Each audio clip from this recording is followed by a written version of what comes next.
बिस्मिल्लाहिर्रहमानिर्रहीम। जब पहली बार हमारे मुल्क में वज़ीर आज़म की तरफ से लॉकडाउन का ऐलान किया गया था, तो उस वक्त भी हमने उसका खैर मक़दम करते हुए तमाम भारत के शहरियों से, देशवासियों से ये अपील की थी कि वह पूरी ईमानदारी के साथ उस पर अमल करें, उसका पालन करें। अब जबकि ऐसा ख़बरों से मालूम हो रहा है कि बीमारी और महामारी की मौजूदा सूरत हाल के पेश नज़र हमारी मुल्क की हुकूमत को अगले 15 दिन के लिए और इस लॉकडाउन को बढ़ाना पड़ेगा। इसलिए इस मौके पर हम एक बार फिर अपने मुल्क के तमाम शहरियों से ये अपील करने के लिए हाज़िर हुए हैं कि अगरचे व्यक्तिगत रूप से इनफरादी तौर पर इस लॉकडाउन की वजह से बहुत सी परेशानी और कठिनाई का सामना हम सबको करना पड़ेगा, लेकिन अपनी और अपने परिवार की, अपने पड़ोसियों की और पूरे मुल्क के लोगों की जान बचाने के लिए ये कुर्बानी हमको देनी पड़ेगी, देनी चाहिए। तो बराए मेहरबानी बहुत ही ईमानदारी के साथ एक बार फिर अगले 15 दिन के लिए इस लॉकडाउन की अपील पर अमल करें। मगर साथ ही हम एक और अपील भी आपसे करना चाहते हैं, वो ये कि जब इतनी लंबी मुद्दत तक और ज़्यादा लोगों को अपने घरों में रहना पड़ेगा, तो करोड़ों लोग जो बेरोज़गार हो गए हैं, जो रोज़ कमाने खाने वाले हमारे भाई और बहन और नौजवान हैं, उनकी परेशानी और ज़्यादा बढ़ जाएगी। तो अब हमको लॉकडाउन की पर अमल करते हुए इस दूसरे पहलू पर भी ध्यान देना होगा और कानून की पाबंदी करते हुए प्रशासन, एडमिनिस्ट्रेशन और पुलिस ऑफिसर्स वगैरह से इजाज़त लेकर जिस हद तक, जहाँ तक हम पहुँच सकें, अपने मोहल्लों में, पास पड़ोस में, गांव में, और हम अपना राशन किट, रोज़मर्रा की ज़रूरियात उन तक पहुंचा सकें, इस तरफ भी हम ज़रूर ध्यान दें। मगर ये ख्याल रहे कि इस कोशिश में हम कानून की खिलाफ वर्जी बिल्कुल न करें। और मेरे पास इस बात की पूरी इत्तलात हैं कि मुल्क के बहुत से इलाक़ों में जहाँ लोगों ने प्रशासन से इजाज़त मांगी, वहाँ न सिर्फ ये प्रशासन ने इजाज़त दी बल्कि बहुत सहयोग किया। बहुत से इलाक़ों में तो पुलिस ऑफिसर्स ने ख़ुद उस सामग्री को बांटने वाली टीम के साथ में खुद अपने 2-4 कांस्टेबल को लगा दिया। बाज़ वक्त तो ऑफिसर्स भी गए साथ में। तो मैं ये ज़रूर अपील करूँगा कि बहुजन क्रांति मोर्चा और रहमान फाउंडेशन के कार्यकर्ता वो एक तरफ तो भरपूर तरीक़े पर इस लॉकडाउन की पाबंदी करें और दूसरी तरफ इसके साथ साथ कानून पर अमल करते हुए और डिस्ट्रिक्ट एडमिनिस्ट्रेशन की इजाज़त से जहाँ तक हो सके इमदाद का सामान भी पहुँचाएँ। मुझे उम्मीद है कि आप बहुत ही सीरियसली हमारी इन दोनों दरख्वास्तों पर अमल करेंगे। बहुत बहुत शुक्रिया। दुआ है कि खुदा हम सब को, पूरे देश को, पूरी मानवता को, पूरी इंसानी बिरादरी को जल्द अज जल्द इस मुसीबत से छुटकारा दिलाए। खुदा हाफिज़। 24 मार्च से हमारे देश में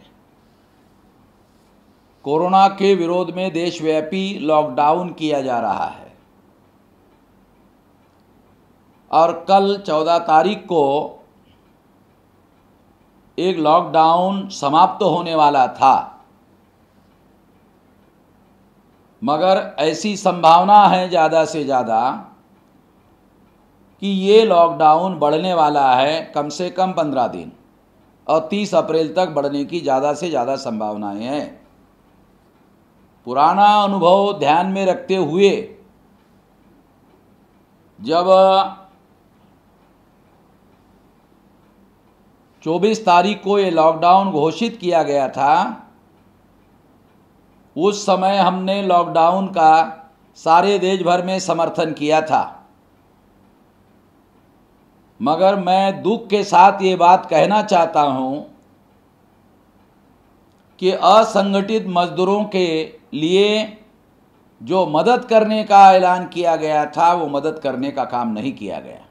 गरीबों को भोजन देने का वादा केंद्र सरकार के द्वारा किया गया था, मगर वो काम नहीं किया गया। उनके अकाउंट में पैसा डालने की बात की गई थी। बहुत सारे लोगों के द्वारा हमें ये जानकारी मिली कि इस तरह का काम नहीं किया गया। गरीबों को भोजन देने के अभाव में गरीब लोग भूखमरी से मर सकते हैं। गरीब लोग आपको मुफ्त में भोजन खिलाने के लिए नहीं कह रहे हैं, वो अपने शारीरिक मेहनत करके अपना भोजन कमाने का काम करते रहे हैं, और कभी उन्होंने आप लोगों से भीख मांगने का काम नहीं किया है। मगर जिस तरह का संकट देश में निर्माण हुआ है, उस तरह के संकट में निश्चित रूप से देश को, केंद्र सरकार को, प्रधानमंत्री को, नरेंद्र मोदी को जिस तरह से उन्होंने वादा किया था, उस तरह की मदद करना चाहिए था।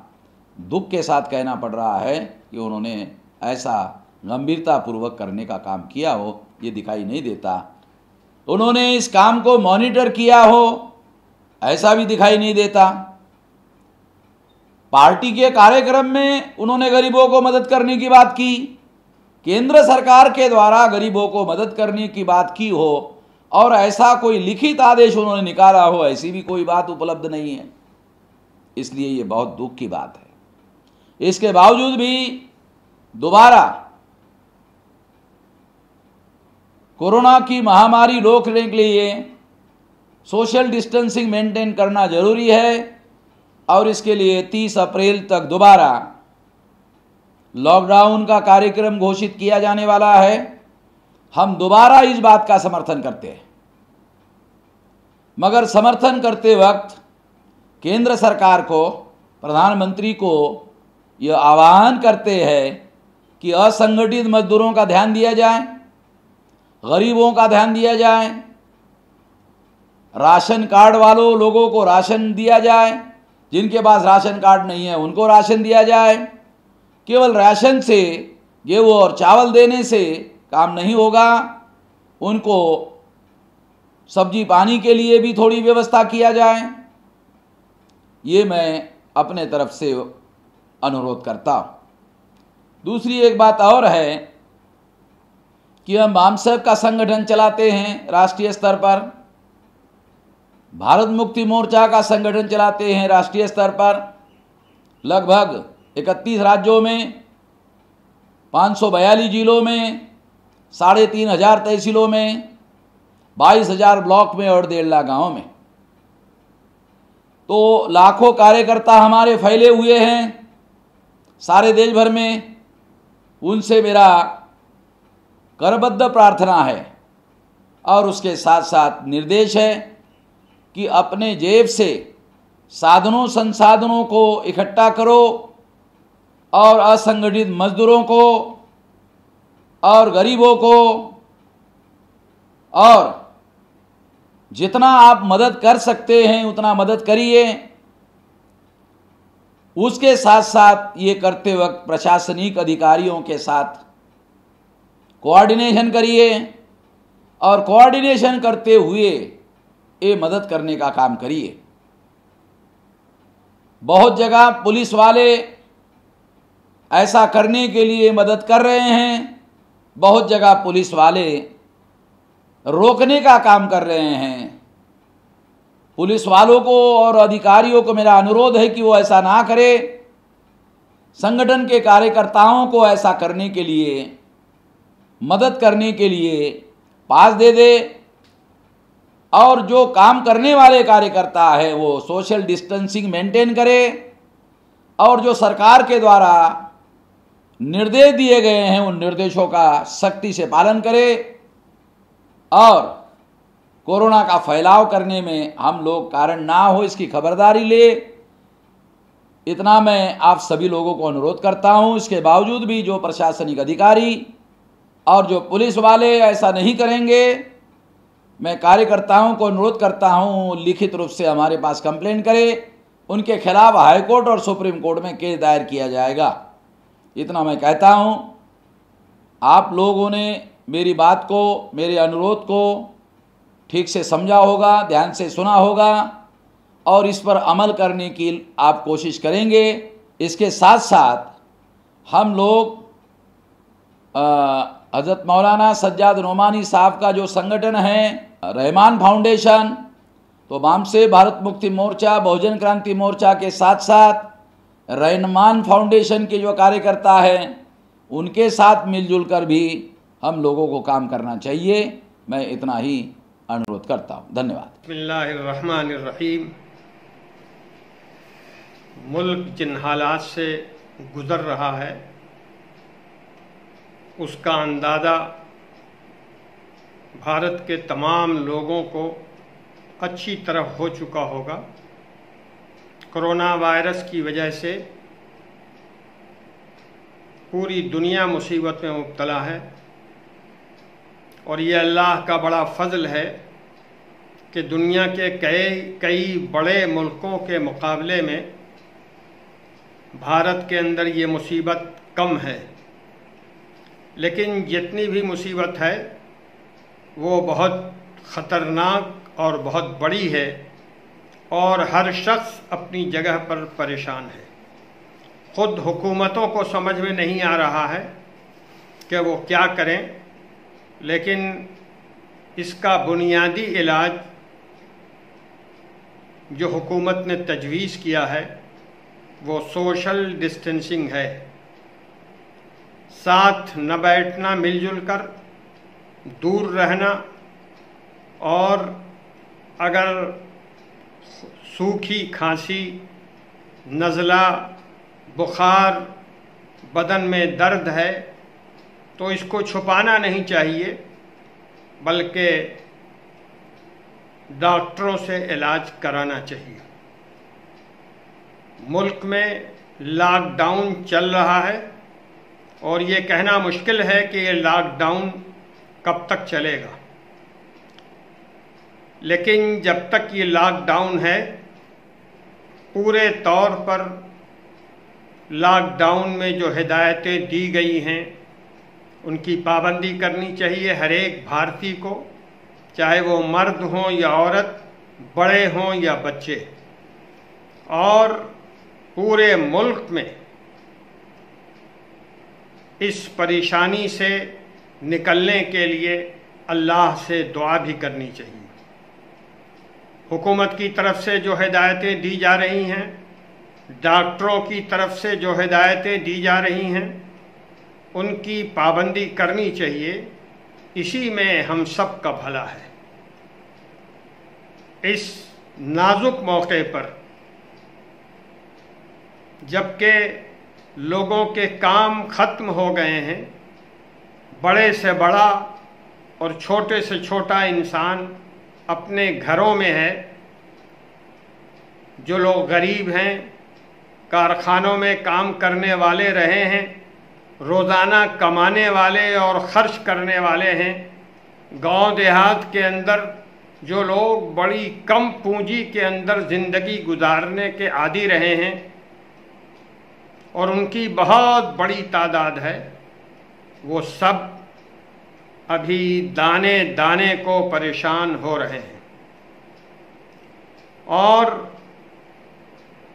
बहुत से लोग तो उनमें कहना भी नहीं चाहते, लेकिन उनकी परेशानी बहुत ज़्यादा बढ़ी हुई है और जिन लोगों को अल्लाह ताला ने दिया है उनकी ज़िम्मेदारी है कि इस नाजुक वक्त में अपने उन गरीब भाइयों, मज़दूरों, किसानों, गांव देहात में मुश्किल ज़िंदगी गुजारने वालों की मदद करें और जहां तक हो सके मदद करते रहें। हमें यकीन रखना चाहिए कि अगर हमने ये मदद की, नेकी कमाई, तो हमारे अपने सरमाए में, हमारे माल में कोई कमी नहीं होगी, बल्कि अल्लाह ताला हम लोगों को उसका बेहतरीन बदला देगा, दुनिया में भी और दूसरी दुनिया में भी। हमारी जिम्मेदारी है कि जहाँ जहाँ और जहाँ तक हम लोग मदद पहुँचा सकते हैं पहुँचाएँ। बहुत से इदारे, बहुत सी संस्थाएं इस सिलसिले में काम कर रही हैं। खुद इमारत शरिया बिहार, उड़ीसा, झारखंड और रहमानी फाउंडेशन बहुत बड़े पैमाने पर मदद का काम कर रहे हैं। इसी तरह जनाब वामन मेश्राम जी की जमात बहुजन क्रांति मोर्चा और हज़रत मौलाना खलीलुर रहमान सज्जाद नौमानी साहब मज़िल्लहू का इदारा रहमान फाउंडेशन इस काम को जारी किए हुआ है। इन दोनों इदारे के कारकुन, खिदमतगार जहाँ जहाँ पहुँचें, जिनको अल्लाह ने दिया है उनकी ज़िम्मेदारी है कि गरीबों को, ज़रूरतमंदों को मदद करने के लिए इनको चाहे गल्ला दें, चाहे रुपया दें। लेकिन मैं ये ज़रूर कहूँगा कि मदद करने के लिए जो लोग हाथ बढ़ाएं वो इत्मीनान कर लें कि ये लोग सही हैं। ये लोग बहुजन क्रांति मोर्चा या रहमान फाउंडेशन के कारकुन हैं। उनके पास उसका आइडेंटिटी कार्ड भी होगा, या तो बराह रास्त उनके अकाउंट में पैसा भेजा जाए या उन लोगों को पैसा दिया जाए जिनके पास आइडेंटिटी कार्ड हो। मेरी गुजारिश उन सारे लोगों से है, उन सारे भारतीयों से है जिनको अल्लाह ताला ने पैसे की सहूलत दी है, चाहे कम चाहे ज़्यादा, कि वो ऐसे तमाम इदारों में से जिस इदारे को पसंद करें मदद का हाथ बढ़ाएं। ख़ास तरीक़े पर रहमान फाउंडेशन और बहुजन क्रांति मोर्चा की मदद करें और इस नेक नियति से करें कि इसमें गरीबों का भी भला होगा, पूरे मुल्क का भला होगा। अल्लाह ताला हम सबों को भले काम करने की तौफीक दे। वस्सलामु अलैकुम वरहमतुल्लाहि वबरकातुहू।